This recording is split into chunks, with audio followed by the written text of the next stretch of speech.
Hey everybody, just thought I might give you a little update on what happened at the OrphanSummit this weekend in Pennsylvania when Suzanne and I took the 147 gear.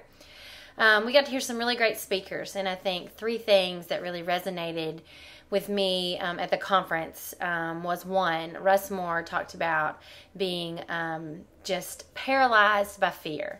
And I thought, oh my goodness, how many times have I been paralyzed by fear?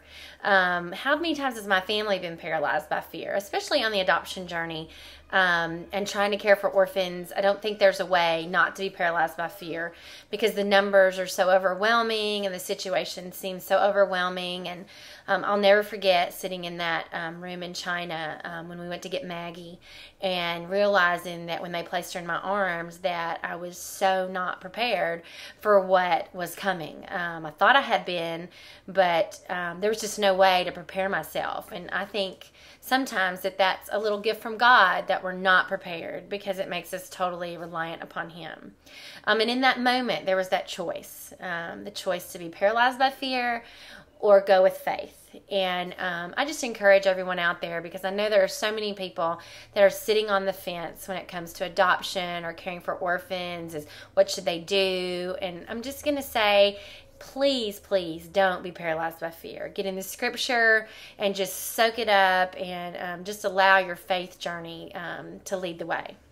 And number two, we got to hear Tom Davis speak and got to meet him, and it was great to meet him. And he talked about some really heavy statistics that, I mean, really got my blood pumping and really just got me honestly angry, thinking about all the children that age out of an orphanage and are sold into sex trafficking.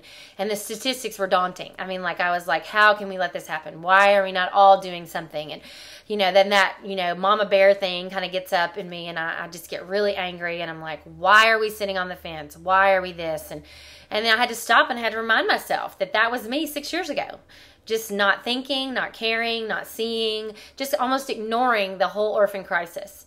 And so that's when God just washes grace over me. And He's just like, you can be a voice. I can be one voice that encourages others to help us change the statistics. The scripture says there's always going to be poor among us, and that is the truth. But the injustices that are going on around the world are just something we cannot ignore. And we have to figure out what is our part. That's always our thing at 147. What is your part? What is your part in helping someone bring home a child? What is your part in speaking up for the orphans? What is your part in making sure that we all see the scripture and see the truth? And finally, the last thing, and I cannot remember the lady that spoke on this, but she said something that just really resonated, and I put it on my Facebook last week. How can we expect to care for others when we're not allowing Christ to care for us?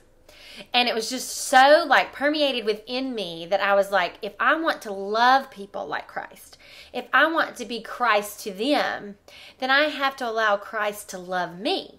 And I just thought that was really neat because I think the more we allow Christ to permeate all of our life and the more that we are Him, then the easier, the more joyful we will be in caring for others. I mean, I think we'll see things more clearly. We'll act more obediently. I don't know. I just really, really liked the way she said that if we are to care for others like Christ, then we have to allow Christ to care for us. So that's what I'm bringing home with me from Pennsylvania and the OrphanSummit. I hope you guys had a great week, and I'm signing off for now. See you later.